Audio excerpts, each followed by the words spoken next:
So in here we have 2 packets of digestives crushed, and we mix that with 2 cups of peanut butter, 1 cup of butter.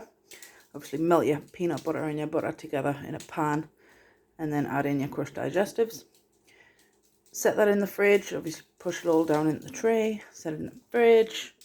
Mine's been in there a couple of days because of other things going on, you know, life and stuff. And then in here I've got about 400 grams of plain chocolate.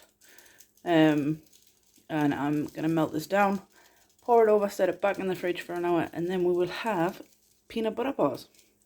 Nice, easy recipe, fairly cheap, depending on what peanut butter you use. And my version's dairy-free because I use a dairy-free butter and dairy-free chocolate. So yeah, fantastic. We'll enjoy this. I'll show you what it looks like in a bit.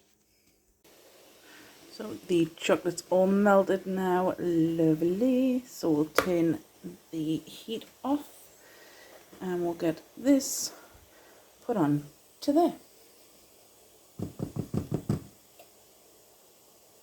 Lovely.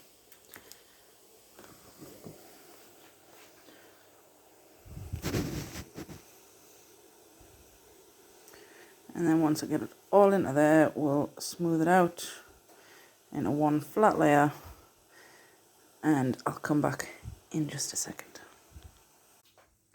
So we're just pushing the chocolate to the edges, making sure everything's covered. I didn't put enough greaseproof into this tray. I can't even remember the size of the tray to tell you what I'm making. I will. It'll come back to this. I'll add a link to the tray and the chocolate that I use. It's called plain chocolate, but it means that it's dairy free. Well, it doesn't contain dairy, should I say. So my son can have it, and it means that I haven't got to make 2 different types. It's not quite dark chocolate. It still has that a bit of sweetness, not bitter. But I'll add a link to Amazon in the comments below. So now that that's all nice and smooth, you could add extra chocolate chips to the top of this. Excuse me. Fashion. So you could add extra chocolate chips to the top. You could add a caramel layer underneath the chocolate. You could add caramel chips. You could add peanut butter chips.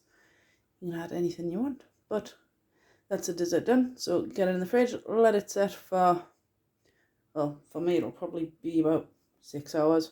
But typically let it set for about an hour and then cut it into squares and serve it. You can store it in an airtight container and that'll last about a week.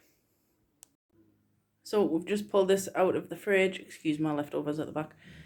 So yeah, we've just pulled this out of the fridge and it looks delicious. Absolutely lovely. So very quick, very cheap, very easy dessert or snack or whatever you want it to be, really.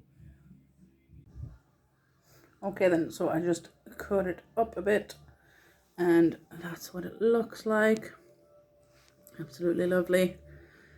Obviously you can make your chocolate layer a bit thinner if you like. Just use half as much chocolate, I guess. So I'll put the recipe on the end of the video and I will see you next time.